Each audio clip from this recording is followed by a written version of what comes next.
We have come to an important part of our meeting, this conference, which is the presentation of FPE's 10-year strategic plan from 2015 to 2025. As embodied in this new vision, FPE ventures into a more exciting journey as it intends to become a more dynamic, relevant, and growing organization that will take the lead in pursuing biodiversity conservation and sustainable development for healthy ecosystems and resilient communities. To give us the overview of this new direction, I'm calling here on stage our Executive Director, Mr. Godofredo Villapando. So my presentation will cover the following: the priority key biodiversity areas, the FPE Strategic Plan 2025, the context, the vision, mission and goals, the performance indicators, and the strategies. So I would like to start my presentation with the most recent fight between Floyd Mayweather Jr. and Manny Pacquiao. So pwede po natin tignan, di ba? Parang pwede natin ihalin tulad yung paghahanda sa isang laban sa tulad ng pinagdaanan ng Foundation for the Philippine Environment sa paghahanda sa kanyang strategic plan. Tulad din natin, tayo ay mga supporter at panatiko ni Manny Pacquiao. Tayo ay naniniwala sa kanyang kakayahan, sa kanyang ginawang paghahanda. Pero sa actual na laban, kuminsan po may mga yung pong ginawa mong estratehiya ay hindi yun ang nangyayari pag nandun na. So may mga kanya-kanyang tactics. Before the fight, they call it the fight of the century. But after the fight, they call it the dancing of the century. So I would like to provide with you the criteria that we use because most of the presentation and the targets that we have under the strategic plan is mainly focused, most of it, in the initiative being undertaken by FPE and being undertaken by our partner NGOs and POs on the ground, or the so-called community-based biodiversity conservation and sustainable development project. So we use the following criteria in selecting our sites. The involvement of FPE and others, we take a look at it kasi po kumbaga parang tinitingnan namin kung meron na pong dating investment at sino-sino pa yung mga actors na doon sa lugar na yon, it's very important to know so that the experiences and the investment will be just something like harvesting the gains that what we have started in that area. It's important to know the stakeholders and the available resources in the area, not only in terms of manpower, but also the resources and the attitude of the people whom the intervention will work with. The prospective partners, as mentioned by Dr. Alcala, medyo swak po yung nasabi nyo kanina that we really have no option but to work with local government unit, and it's really one of the strategies that we have included in the strategic plan. The biodiversity value, because we are really one of the mega diverse country in the world. The drivers of degradation, so that we can identify appropriate intervention on how to address that concern. The impact of site to ecosystem connectivity, LGU participation to sustainability, the sustainability financing mechanism, and the rest. And the risk factor. Tulad po nung binabanggit ka po ni Dr. Alcala kanina, it's not only important to undertake marine protected areas in the east, but we may have considered establishing marine protected area in the west. So, when we have started the different sites that we will be covering under the new strategic plan of FPE, initially we have identified 3 each sites for Luzon, Visayas, and Mindanao. But in the process of reviewing it and using the criteria that we have presented to you, we are able to come up with a 2 key biodiversity area per major regions in Luzon, Visayas, Mindanao. And these are for Luzon, the Calvario Patapat. Here it's located in Adams, in Ilocos Norte area, and in Sibuyan Island in the southern part of Luzon. So yun po yung dalawa nating area for Luzon. And for Visayas, as mentioned by Dr. Alcala, the Gigantes group of islands that is found in the northern part of Iloilo and the Mount Nakulot area in Leyte. And for Mindanao, we intend to cover the Agusan Mars and in Ligawasan Mars. So, specifically in Ligawasan Mars, hindi po ito bago sa FPE kasi we've been working in the area at least for the past 6 years. So, we would like to present to you the maps of FPE's intervention. Right now, we have just we're in the process of completing the research activity being undertaken by our research partner in Luzon, by UP Baguio, and then intends to cover this is the Calvario Patapat area. So they are now in the process of finalizing the so-called RSA, which will be used as a baseline and basis of conservation management plan that will be formulated and implemented in this particular area. The second one is the Sibuyan Island. So ito po yung isa sinasabi natin na kumbaga kung meron po tayo, alam natin yung Galapagos. So this is the Galapagos of the Philippines. So isang maliit na island, hitik na hitik po ito. At for the part of the Foundation for the Philippine Environment, we work in the area at least for the past 4 years through the implementation of the EU-funded mainstreaming indigenous people's participation in environmental governance. Ang dami po, under the particular project, there's a lot of intervention that we have undertaken, from environmental defense to capacity building to the setting up of sustainability financing mechanism. And this one, you can see the different fauna species within the Sibuyan Island, and the technical assistance of Fauna and Flora International is very important. Sila po yung katulong po namin sa pag-identify po rito, pag-contact po nung tinatawag po namin resource and socio-economic assessment in the area.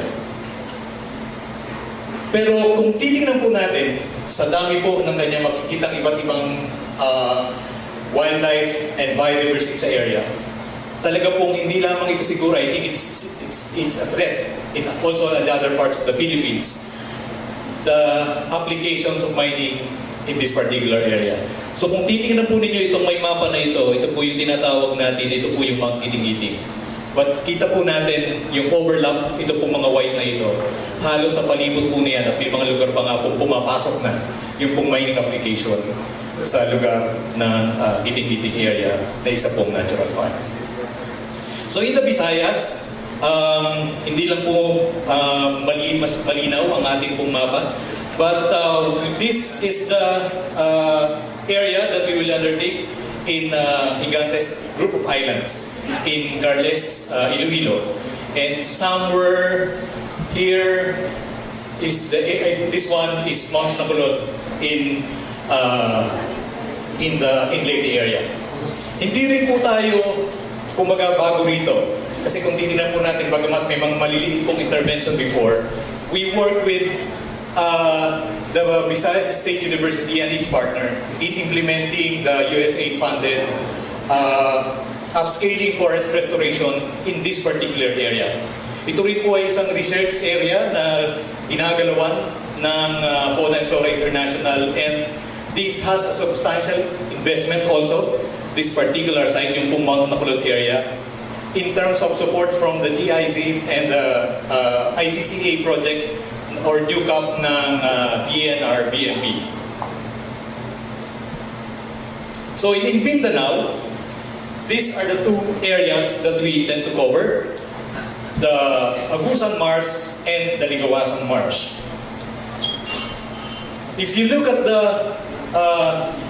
investment, the sites, you can see the different land cover, important land cover in this particular area. And using the watershed approach, kung titingnan po natin ito pong may mga dotted line na ito, Ito po yung lugar kung saan po ang bumubuo ng watershed area, for instance, nitong Ligawasan Mars. At ito po namang lugar na ito, ang watershed area ng Agusan Mars. So pag sinabi po natin watershed, ang tapon po ng tubig ay papunta sa lugar na yon. So initially nga po, when we mentioned that from 9 sites, we were able to come up with a recommendation to focus on 6 sites and 2 from each region. We used to have a target for the Marilog area, isa pong maliit na area located in the boundary of Bukidnon and Davao. Pero nung tinitingnan po namin, maliit po siyang watershed area at yung tapon po niya ng tubig ay papunta rito sa may Davao Gulf area. So hindi po siya magkakaroon ng magko-contribute dito sa nakikita po namin intervention na gagawin ng FPE for the next 10 years. So in terms of intervention, ito po makikita po dito yung iba't ibang mga projects po na isinagawa na po ng FPE. Ito po because in this one, as I mentioned before, at least for the past 7 years, we have intervention in the Ligawasan Marsh. And in this particular area, this is the area of Punani watershed. Ito po, we work with the Bukidnon Higaunon in this area. And the portion of this is in the Misamis Oriental, where we work with indigenous peoples through a partnership with Ulan, Androwats, and Nantimber Forest Product in this tri-boundary area of Mount Kimangkil. And this area, wala po kami pang, kumbaga, maliban po dun sa RSEA that we have conducted in Ligawasan Mars. Ang major pong intervention namin that will support the watershed approach is our investment for the past 5 years in Compostela Valley area. Ito po yung pinakang headwater dito po ang Agusan Mars. At tulad nga po ng sinasabi ng mga tao, may mga pagkakataon po na sa lugar na ito ng Agusan Mars ay maganda naman yung panahon. Pero dumadating po minsan yung panahon na nakikita po nila yung tubig ay mga kulay tsokolate. Lalo na po pag umuulan. Kasi po yung headwater po nito ay nanggagaling sa may area po ng Compostela Valley. Papunta po dyan sa Agusan Mars. So using the watershed approach, makikita po ninyo makikita natin yung interconnectivity ng ating pong approach. So, ito po, very briefly, I will present to you the 10-year strategic plan. The vision of FPE for the next 10 years is for FPE as a dynamic, relevant, and growing organization leading actions in biodiversity conservation and sustainable development toward healthy ecosystem and resilient communities. So kung makikita po natin, this is really more on the internal targets of the organization. So, pero bagamat ganyan po yan, we already have included the targets for our partner communities. Yung pong nakaraang vision before, ay halos po ano po yan meron pa pong isang sentence to complete our vision. And for the mission, FPE commits to build constituencies and capacities for the environment, promote responsive policies and action for biodiversity conservation and sustainable development. So kung makikita po ninyo yung mga keywords na ito, constituencies, capacities, responsive policies and action for BCSTs, it covers. Ito po yung pong major strategies that we will undertake under the strategic plan. Yung pong mga susunod na slides na ipapakita ko po sa inyo, this one will cover, this is the goal, and those with numbers are the key results areas that we have. And this bullet, ito po yung mga performance indicator that we have set for this area. So major habitats in adapted key biodiversity areas and other conservation sites are conserved and rehabilitated. So as mentioned before, we intend to cover 6 KBAs across the region, at least 6 habitats within key BAs, and that demonstrates improvements. Yung functional protection instrument is already there, and the species population has been protected. Under Goal number 2, to support initiative community approaches and action in BCST. Our key result area number 2 is for the protection mechanism are institutionalized in adopting. So we will, at this point, we will hear from at least 3 people representing the RAC, Regional Advisory Committees, the partners, of course, and the experts on their thoughts, insights, and commitment to this strategic plan. Alam ko iniintay ng lahat ito. So may I call on now Prof. Tim Castillo. Dito po tayo. First, I would like to recognize that it's very difficult to put everything that you want in a document like a strategic plan. Many of these, the things in a document like this are general or fundamental, and you flesh them out probably in another document like implementing rules and operational plan. Nonetheless, I'll take this opportunity to mention even those comments that may properly belong in that more detailed document. Secondly, I would like to really congratulate FPE. This is a very clear plan, and I can see a very strong commitment to a holistic and partnering approach. Thank you very much. But at the same time, with some mea culpas, I'm supposed to speak on behalf of all the 3 RACs. Actually, I did not have time to consult the Visayas and Mindanao RACs. So the things that I'll be saying here are actually outputs of the Luzon RAC planning on the first week of March in Sorsogon, and consultations with Luzon RAC members. I'd like to make special mention of Ray Panaligan, and that's Sangkalan, and the other members of the Luzon RAC here this morning. Okay, so I'll be very forthright, but I'll be diplomatic nonetheless. So I'll start with a general comment that it is kind of difficult to formulate a strategic plan for 10 years. So the impression that we have is that this is more like a roadmap. And therefore, perhaps that's why we did not see some of the things that we expected to see in a strategic plan. Secondly, it is not concretized in the plan how the climate, disaster risk reduction, gender, culture sensitivity lens are integrated in the plan.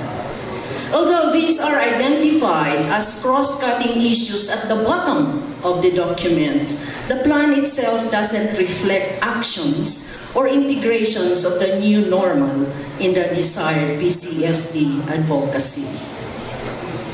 Second, current international discourse on reduced emission from deforestation and forest degradation is not integrated in the plan. For example, reducing emissions from deforestation and degradation and conserving forest carbons as a mechanism to address climate change. In fact, emission reduction is one of the huge issues in the last COP summit in Lima, Peru, and we expect this will also be a highlight in the coming Paris COP meeting. The next set of comments belong under the category of governance, and maybe some of these things here may not be replaced, may not be in the strategic plan, but I'll grab this opportunity nonetheless to express them. Guiding principles for project and partner selection.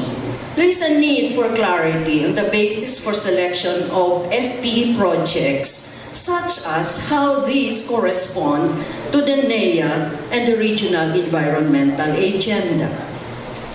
There is a need for clarity on the basis of FPE fund allocation and priorities. RAC Luzon members, for example, need to answer questions from partners in their areas on this point, how projects were selected, how funds are allocated. we cannot answer them clearly and adequately. The proposal is to make the REA, the Regional Environment Agenda, which is formulated by RACs, as a primary basis for approving project proposals. Still on governance, Sangkalan was struck by one information shared by national scientist Alcala, that a huge portion of the Philippine population are actually fishing communities, maybe as much as 50%. And what I know is that they are at the bottom of the poorest, of the poor population, and the poorest of the poor are fishing communities. And we thought that FPE should consider making a definitive fund allocation for coastal protection and rehabilitation in an integrated manner.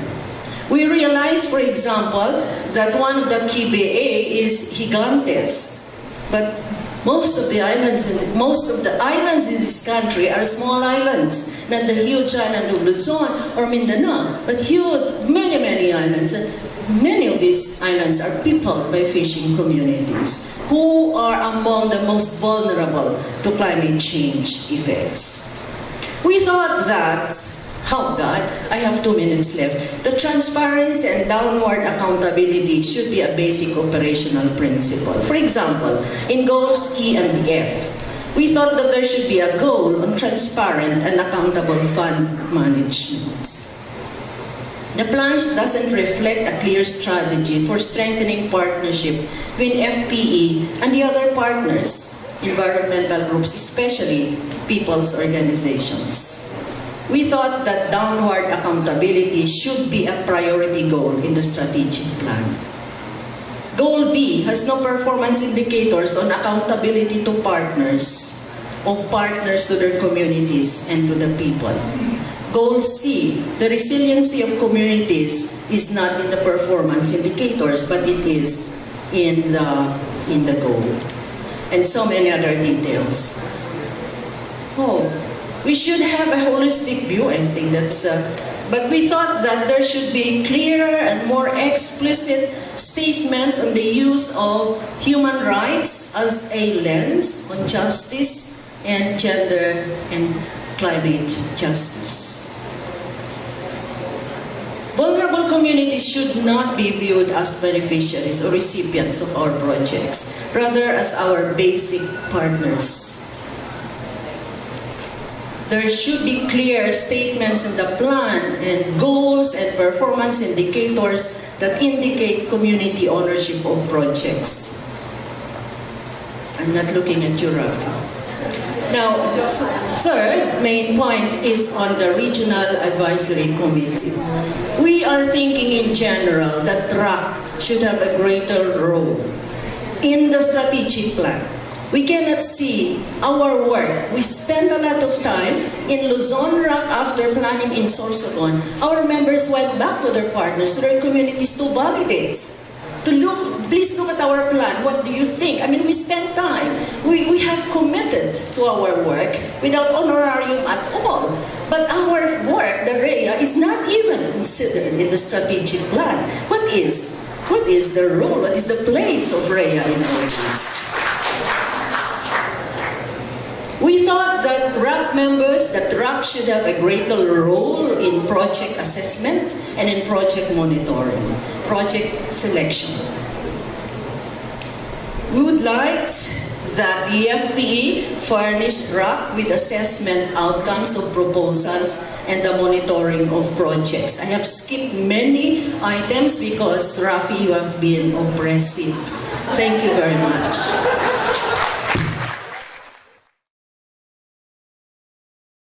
I call on our partner from Mindanao, Sir Dennis Salvador from Philippine Legal Foundation. Magandang hapon po sa inyong lahat. Unang-una, bago mag-start, huwag kayo magtanong sa akin, kahapon ko lang din nabasa ito. At of course, Armand twisted my arm to get here.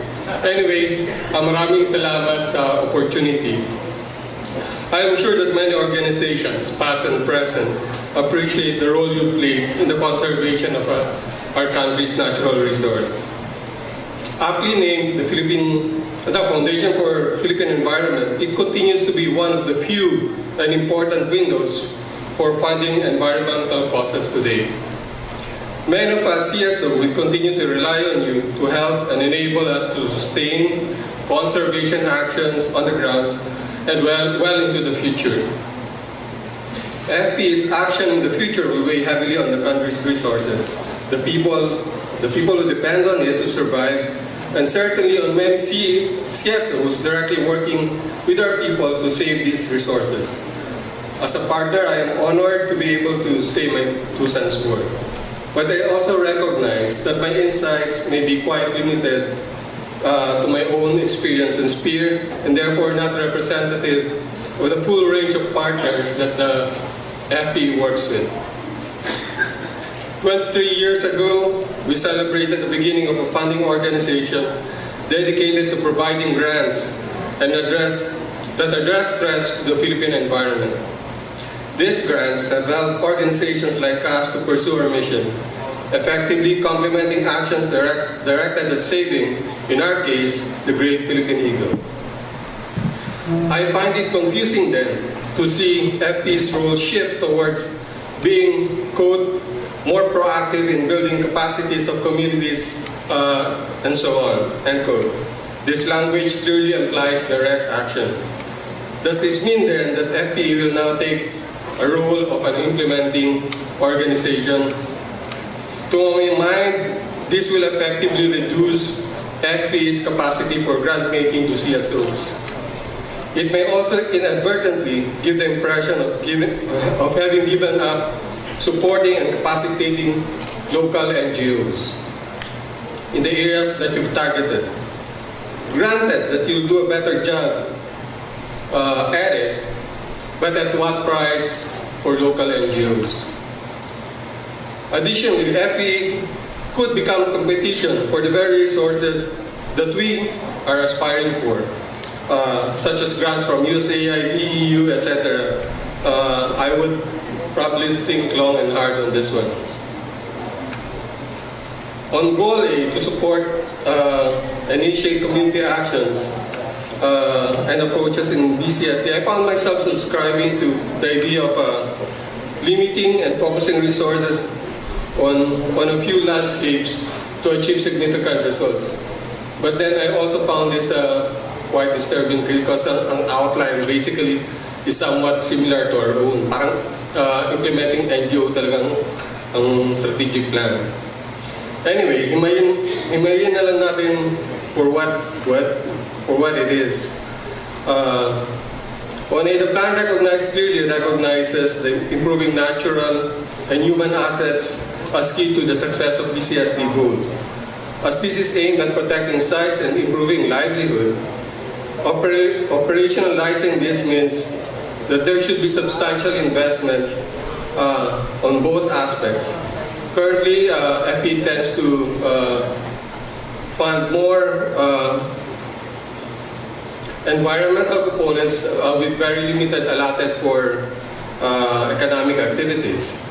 From page 1 up to this point, limited support, there are references to the use of science and research as basis for driving policy advocacy and conservation actions, yet there is nothing that leads to publication of, for instance, peer-reviewed journals and its role in knowledge management. The third is on deputizing environmental enforcers.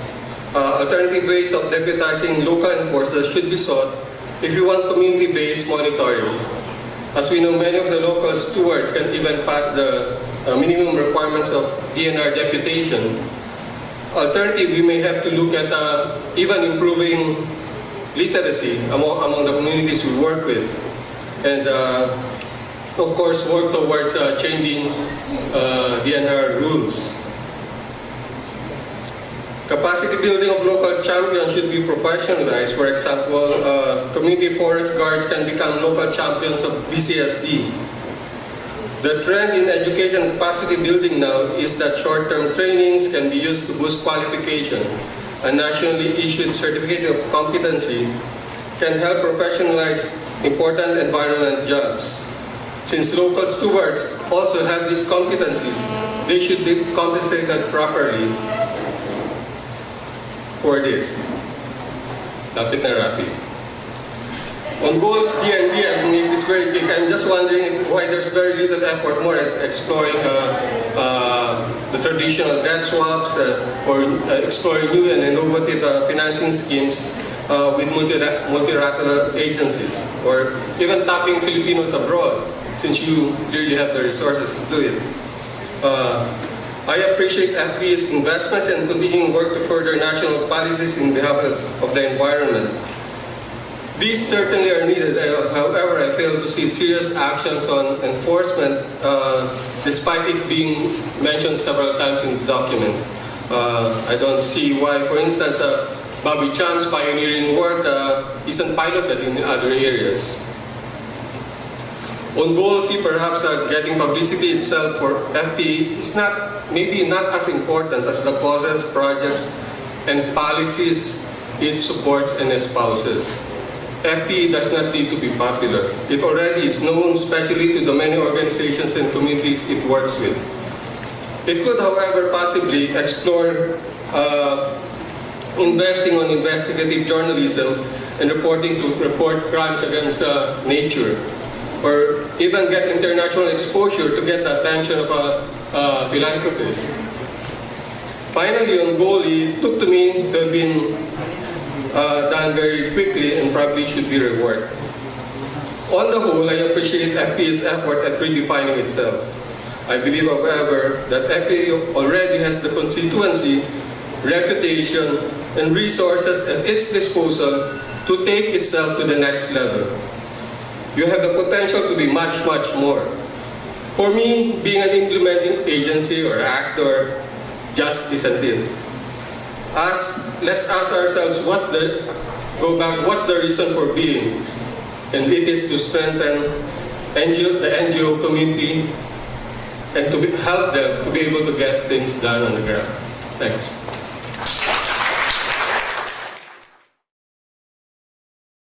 And now, from our last reactor, may I invite Dr. Malyari on stage. Welcome to Iloilo City. This is the city of love. So, my theme today is about love, I think. Okay. Ano yan? By the way, I concur with Dennis and Prof. Fatima. So, I'm quite confused if this is a strat plan or this is an operational plan. It seems to me, so this document is a hybrid between an operational plan and a strategic plan. But nonetheless, that thing called strat plan, lahat ng sasabihin ko today are all about hugos, about love. Ay, mabalik. Lahat tayo umiibig, lahat tayo tanga kasi alam natin for the last 20 years I've been doing this over and over again, nasasaktan. Pero nandito pa rin tayo because of our love for the environment. You know, tanga-tanga lang. Hugot number 1, alin sa tatlo ang pipiliin nyo? Yung Indian, yung pana, o yung pag-ibig? The Indian is us, the partners, etc. The pana is our strategy, that's our vehicle. Ang pag-ibig, ang love, is biodiversity and sustainable development. If that is the case, gusto natin swak, tusok na tusok dun sa puso. Yeah? Tusok. If biodiversity was the target, can you see, can you picture in the strategy where these targets are? To me, the closer you are to biodiversity, it's all about site management, species management with the partners. Yung lahat ng noise, yung these are all in enablers to reach the goal. Sana tusok na tusok dun sa bullseye. However, when I looked at the strategy, I think these are all activities. These are all implementing management actions. The question is, Are there indicators of the improved response of our conservation targets? Is there an articulation? I don't quite see yung reduced pressures, the articulation of the reduced pressures on conservation targets, much less. What is the conservation effect? Ano yung gusto nating makita na conservation effect? That is the puso. Second hugot, where do broken hearts go? This is a generic matrix of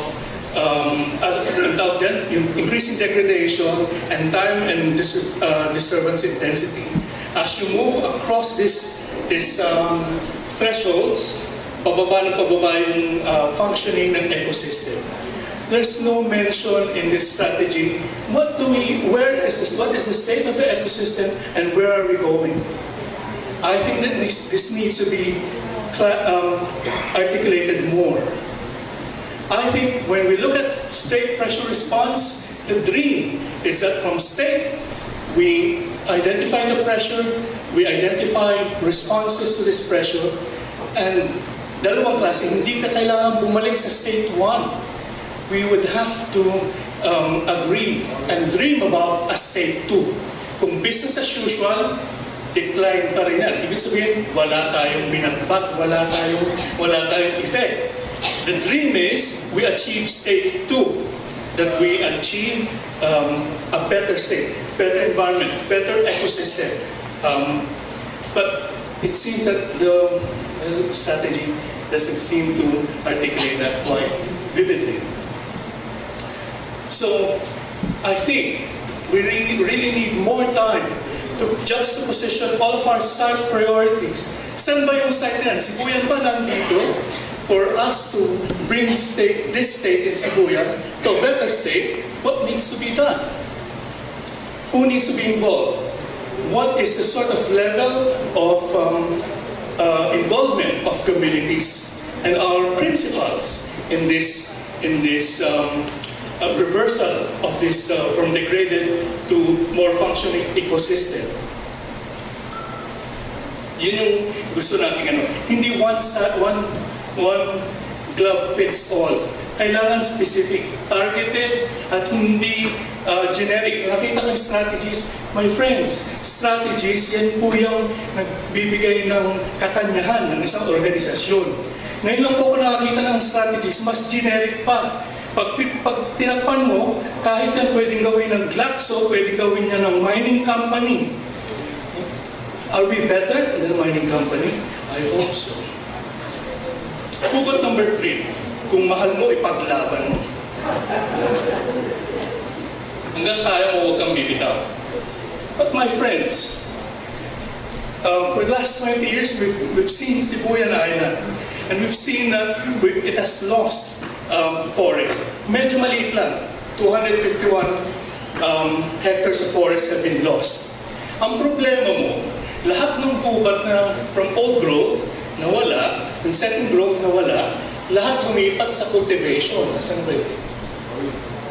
8,000. Maybe agriculture is something that, expansion of agriculture is something that we need to look into as a main driver. But it doesn't figure in the stat plan. My friends, this is buyan. Mahal mo yan. Kaya lang, ang nakikita mo hindi deforestation but forest degradation. Pasensya na po, beep ako, nakakalbo siya, numinipis ang buhok, hindi siya nakakalbo, numinipis.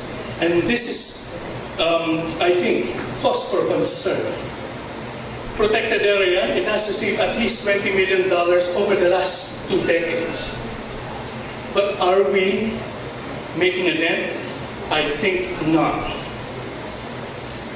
Looking at the interaction, the relationships between the increase of population of non-indigenous peoples and indigenous peoples and the decline of forest cover, 2015, ang tipping point. What is FPE going to do? Sit here? What are you going to do? Tipping point. Decline of forest is rapidly happening. It's degrading. And yet we have a STAT plan which is, I don't know. Government is simply not doing its job. It's wrong. Yung yellow, yan po yung protected area. Yung pong may shading, yan po yung areas na magsusurvive, yung biodiversity. The more intense the shading, the more species rely on that area. Intense area outside of the yellow. Mali ang posisyon ng biodiversity areas. Perhaps we need to work well. We need to work better. I've not seen in this strategy smart targets. Coverage of FPE project portfolio expanded by X% in X years. X number of hectares by year 10, etc. Drivers of destruction and habitat degradation are quantified as baselines by year 1. No further loss in 10, 20 years? Have we articulated that? No. No net loss? Wala rin. Reduction of rate of degradation by what percent in how many years? Anong gusto natin? 20, 30, or no loss at all? We have to make those hard decisions. Decreasing size in non-forest habitats by X% in X number of years. Recovery or restoration gain of biomass by X number of hectares in whichever habitat in how many years. Livelihoods improve by what percent? We have to make those difficult choices. Hugot number 4. Natapos yung 8 years na relationship ng 7 words, hindi na kita mahal, makakalis ka ba? We have to make those difficult choices now. Otherwise, these difficult choices will be made for us by default. Deforestation is happening right under our noses. Mahal natin pero we're not doing those difficult choices. We're not articulating it in our strategies. At the moment, I think what's happening is that as it stands, yung strategy natin is this, the arrow, yung pana. The pana is sharp. Pag nakita mo yung strategy, ganda. It makes FPE more efficient. Pero hindi siya nakatusok dun sa mahal natin kasi hiwalay siya. Ang ating pangarap, tusok na tusok all the way through yung pana. At the moment, hindi siya ganyan. So my dream is, tusukin natin. Let's work harder. Sabi nga ni Miriam, those who like me, raise your hand. For those who don't, raise your standards. I hope we raise our standards. So